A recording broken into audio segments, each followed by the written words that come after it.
Greetings, this is Mr. Nobody, another section of Maga Republican.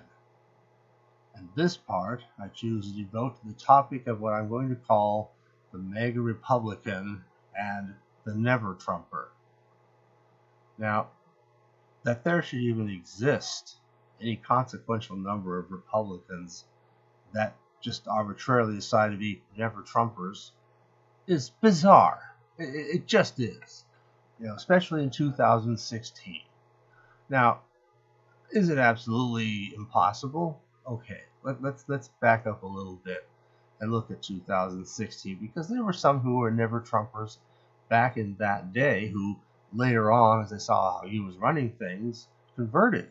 I mean, I think Ben Shapiro was probably a very prime example of that. He didn't think Trump was going to be any good. Was in no way a supporter during the years of the election and campaign and everything. But after Trump had been there for about a year or so, Ben had to admit, this guy's really doing good stuff. He's doing things that need to be done. He's keeping his promises. He's really proven to be the conservative and staunch conservative even, that one could have hoped for. I guess he didn't really think that was going to happen. Well, and one has to admit, during the whole 2016 presidential run, nobody really knew what he meant to do. He could say this and say that, but, politicians do that all the time, and, they don't mean anything. They're just saying whatever will make you think, oh, okay, you got my vote, even though, nothing you say is going to be true. No promise you make is even going to be held, and it's all going to be business as usual. So, sometimes a person has to be seen. So I can understand that. And plus, okay, even one of the same things that to me was one of Trump's greatest strengths, the fact that he can't be bought. You can't bribe him. What's $30 million to a billionaire plus? What's $30 million? You can't bribe him. You just can't. You see? But it also means he's got whatever things he wants to do. And most of them sounded pretty good and pretty straightforward. Now, I'll admit, personally, I remember wondering, what was this obsession with the wall? I didn't understand it. Now, I look back later on and I began to see, apparently the borders were a whole lot less protected than a lot of us Americans just kind of assumed. We assumed we had a reasonably secure border. There's the Border Patrol, and if somebody really wants to get through, I can think of ways to get through. If I was there and I didn't have a passport or any documentation, and I had to get back into the United States, I could think of ways to get here. I won't say what they are, because maybe they'd think of some way to prevent them. I don't know what that would be. But, if you really were determined, but that's the word. You have to be very, very determined, and you really have to have some very good ideas of the sort that, by their very nature, they probably wouldn't be able to do a whole lot about. But at any rate, if people had to come in by the kinds of methods that I have in mind, that would keep people coming in to just a tiny, tiny trickle.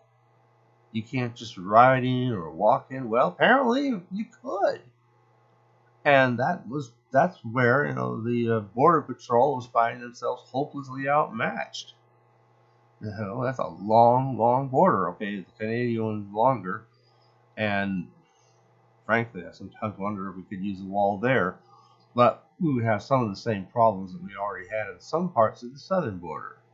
So, but that gets into the weeds here, and I don't want to talk about that. I didn't understand the wall until much later on, when I really came to understand just how bad things really had been at the border, and how much of a difference even what incomplete parts of it have made.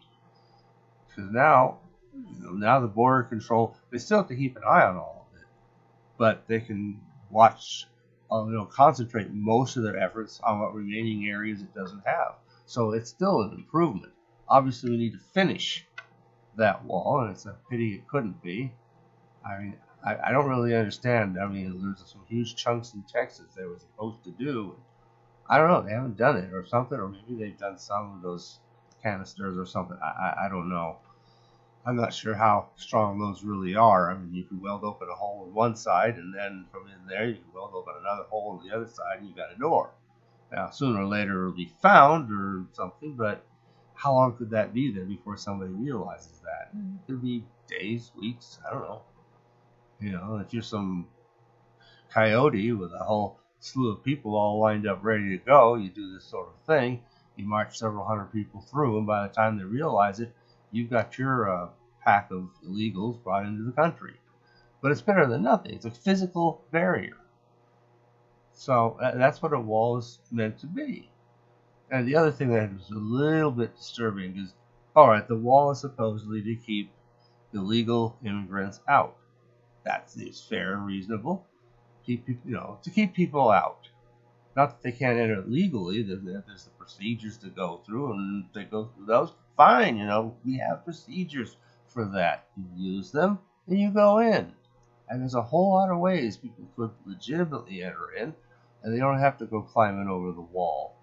They could come in through the door. But I couldn't help but wondering, this was still in the days when the Abominator was still in control of everything. And this country was just spiraling down into a new normal of nothing but despair and ruin and poverty and misery, and the days of American greatness and prosperity are behind us. Forget about those. There's no bringing it back. That was the mantra at that time. There's no bringing it back. American greatness is over. And suddenly Trump came along and he brought it back. Wow. Sometimes I think they just count on the fact that too many Americans can't even remember what they had for breakfast, let alone how much better they had it under Trump than they had it both before under Obama or now also since under the Bidens. So, the difference should stand out in stark contrast. He can run on his record alone insofar as Americans actually remember his record. But let's get to the important stuff here. It's one thing to not understand all of what he's up to, or even not feel sympathetic to it. And I think so. This room, and just basically see him as an unknown item. And most people running for president have had careers as congressmen, as governors, as different political roles, and we can look at their record. What did so and so do as governor of the state? What did so and so do as state assemblyman, state legislatures, or even federal, House or Senate or something like that? What did they do? What is their track record? This guy comes in with nothing but a business record. He made a lot of money, and apparently, starting out with an awful lot of help from his family and different things like that, eventually he learned how to turn some money into more money. That took practice, and that took failures. So one could have that kind of opposition, but that really didn't make much sense and didn't really matter too much. And like I said, many of those, like say the Ben Shapiro type, looked at all this, why is he talking about a wall? I don't get it. What's he really going to do? I have no track record to go by. He's hobnobbed with Clintons in times of recent living memory and other such folks, fellow New Yorkers, actually. How can I trust this guy to be the arch conservative he claims he's going to be? So they could say, look, let's go with somebody else. Well, somebody else's didn't really go much of anywhere, and as we know, he got the nomination. Once he got the nomination, so that was it. That was our Republican candidate. We've fought for Republican candidates with a whole lot less going for them. I think of how much we really wanted. We didn't really want Mitt Romney, but we definitely didn't want another 4 years of Obama. The voters could never have been sold that, and they never were. Okay, they weren't. But on the other hand, if Obama in 2012 had to run against, say, a powerful Rick Santorum or somebody like that, who really had a lot of support, and including Pennsylvania, his own home state, there's just no way that there'd be no way to hide that Santorum is clearly the one that's wanted. No way to hide that. But Romney, well, I don't know. So, okay. But what really was going on here? Now, last segment, I mentioned the globalists, the World Economic Fund. Friend what? Fund. Now, these characters actually invited Trump to one of their meetings while Trump was still president. And Trump sat there quietly through everything, listening to what they all had to say, one after the other. And finally, at some point, when it was Trump's turn to speak, he stood up and he said, what you guys are trying to do is absolutely criminal. Your agenda is sick and disgusting, and I am not going to, as president, I am not going to allow one particle of it to come into my country, the United States of America, and injure that country. So if you guys want something from me, you can all just go pound sand, because I'm not giving you anything you want. And that's it. Now, he said it a little more diplomatically than that, but that, in a nutshell, is what he said. Well, you got a room full of power brokers. That's probably the day the whole plot to destroy him was really born. I mean, there were efforts before, but that was just the usual political, rivalry and stuff like that. Hillary wanted to continue destroying the country, frankly, given how much Obama just threw the American Constitution aside, I'm surprised he didn't just run for a third term. But whatever that may be, I know the Constitution says you can't, but hey, for guys like that, the Constitution's a piece of paper. Anytime the Supreme Court didn't give him something he wanted, it's a stupid, invalid body of no real importance anyway. No, it's a full third of the federal government, mister. But, even thinking like that. So, Trump had, and Trump was telling it to their faces. He wasn't going to sneak around or pretend to hobnob with them all the while realizing he's got to stop this everywhere. He just told them right to their faces, we're not having any part of this thing. Leave us out of it. We don't want any part. I can't stop you from doing whatever you're going to do in other countries, but you're not going to do a bit of it to the United States of America. So that was a very big part of it right there. You're not doing a bit of it to America. Well, there's a movie I really, really recommend. It's called Mr. Smith Goes to Washington. It's an old movie, black and white. It stars Jimmy Stewart. But it has so much in common with the career of President Trump. I mean, you start with this guy who's basically got a simple, honest thing he wants to do. He's really a Boy Scout. Yes, I equate Trump with a Boy Scout because he is that well-intentioned. Now, things may go astray, we don't know, in years and years to come, but that's another bucket of bananas. As we've seen up to this point, throughout the whole term that he served, and since, he has had the class and flawless innocence and goodness of a good, typical Boy Scout. He's a Boy Scout.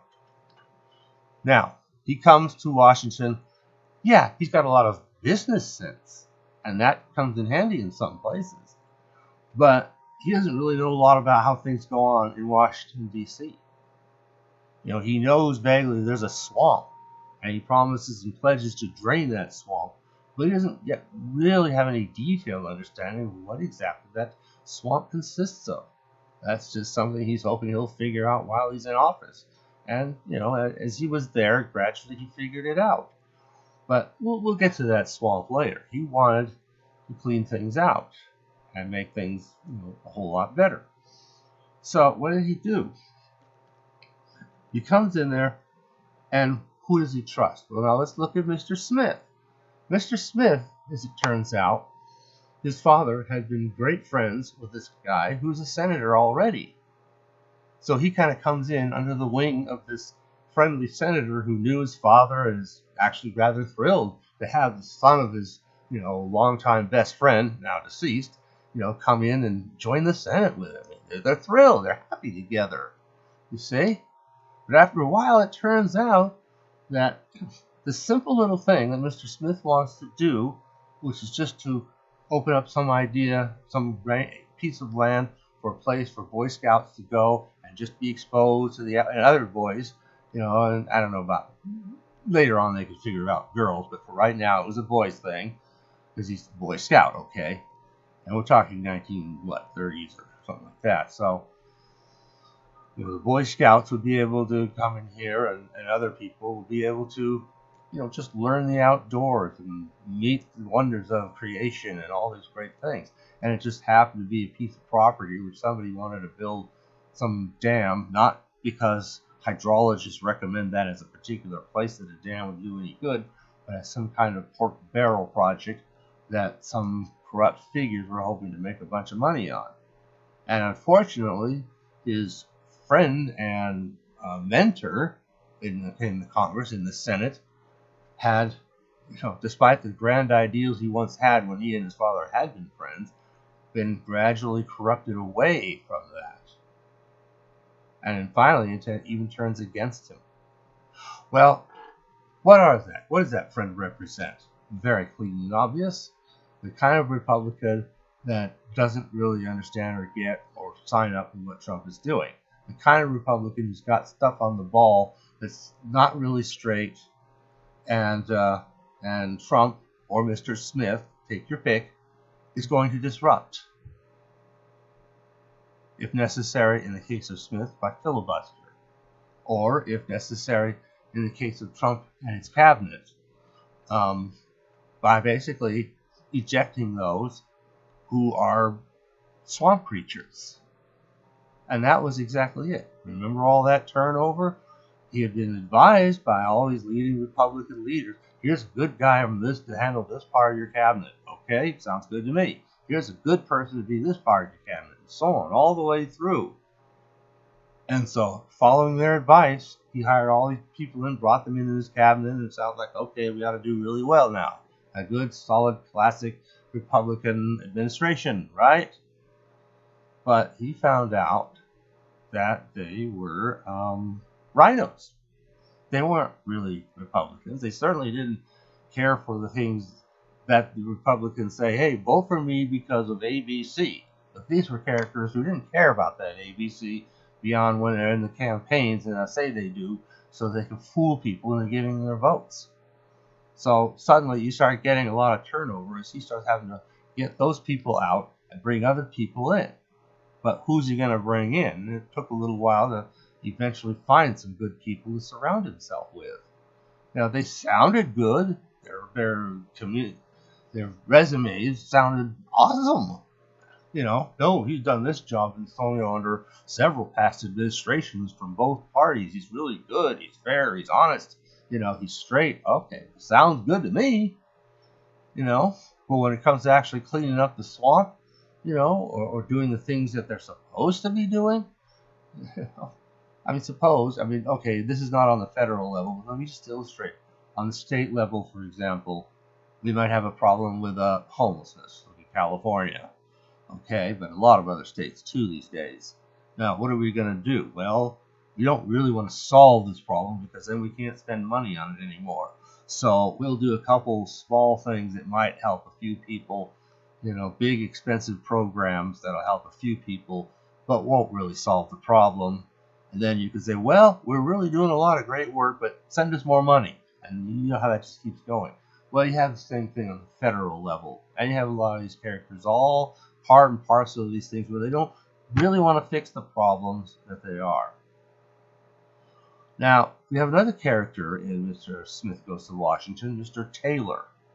This huge media mogul who clearly has the ability to create and manipulate whole lawyers, courts, and of course, he owns and controls literally every newspaper and news agency across the whole country, other than a tiny little, privately printed Boy Scout paper, That's about the only thing, he doesn't control, which is them kind of representative of our alternative media today, who can bring out the truth, and they're making all this crazy stuff that Mr. Smith and then Jefferson Smith was buying up all this land and hoping to turn huge profits selling it to the government, blah, blah, blah. And he didn't even own the land.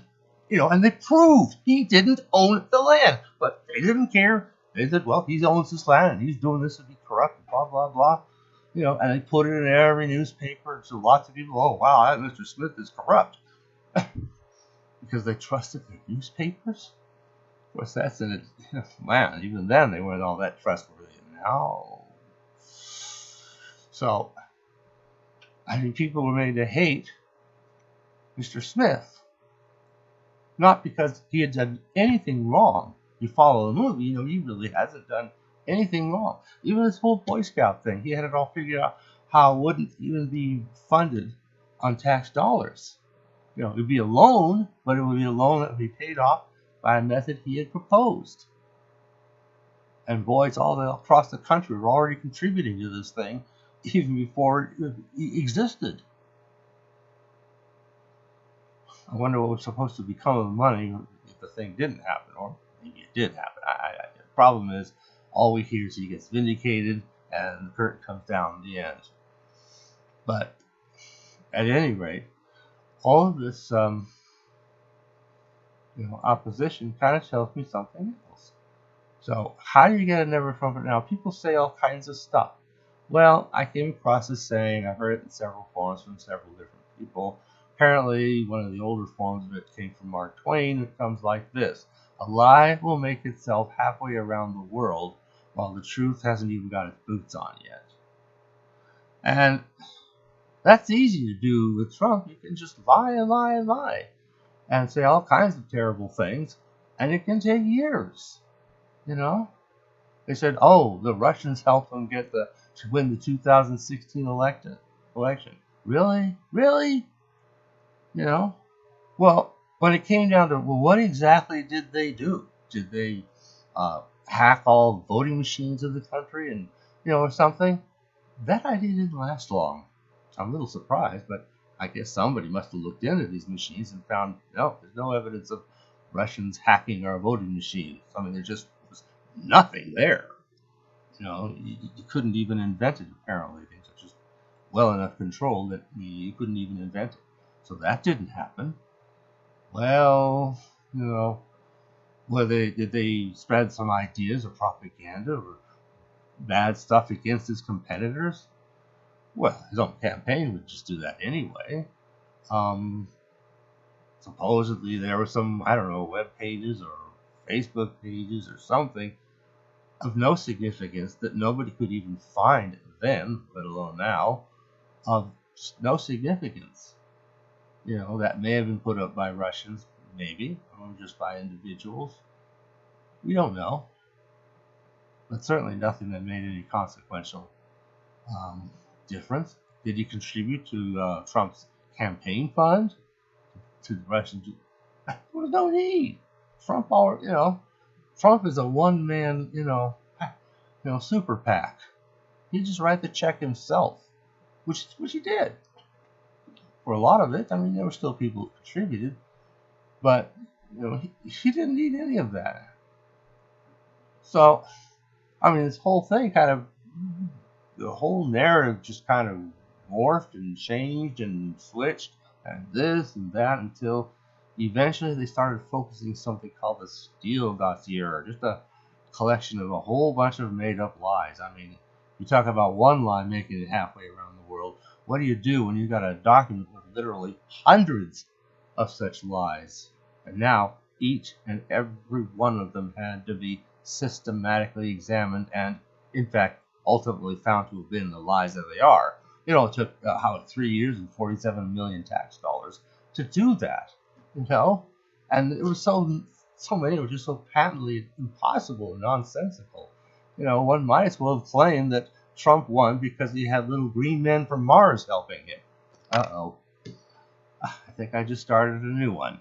Well, just take another 2 years and 20 million tax dollars. We can prove that no, Mr. Trump was not aided in the 2016 election by little green men from Mars. And that's what it's going to take now. Well, you're off and running if you want to spread that story and then make the taxpayers pay to prove, what should have been obvious from the get-go. No, he was not aided by little green men from Mars. But these things were literally and fully that outlandish. And they still had to spend 47 million tax dollars proving that. In a great big report that goes on and on and on until you get, 3/4 of the way through. By the way, none of these things are true. You gotta dig. They had to hide it in there as much as possible. But you get down to it. Yeah, all that crap was lies. But let's even look at that for a moment. How would that have helped him get elected? You can make all these rumors that, he did this bizarre thing, and this sick thing, and this disgusting thing, and blah, blah, blah. Oh, that's supposed to help people want to vote for him? Now, this is a good moment for... That wouldn't have helped anybody get elected. Is that supposed to be the help he was getting from the Russians? They actually, as it turns out, together with the Clinton campaign and others, had cooked together this thing, of just total obvious BS. And there was no way. So,